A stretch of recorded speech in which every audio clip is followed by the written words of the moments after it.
үлпешек деп аталады. Қара, кейін сен болашақта бой жеткен кезде тұрмысқа шығасың. Тұрмысқа шыққан кезде мен саған осындай үлпешек деген қазақтың ұлттық тағамын дайындап беремін. Өздеріңіз көріп тұрғандарыңыздай, бұл жылқының жүрегі. Жылқының жүрегі, енді мына еттердің барлығын кесіп алып тастаймыз.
Міне, біз бүгін қызымыз екеуміз қазақтың дәстүрлі ұлттық тағамы үлпешекті әзірледік.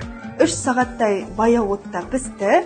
Бұл тағам менің Үлпіл деген нәзік қызыма арналады.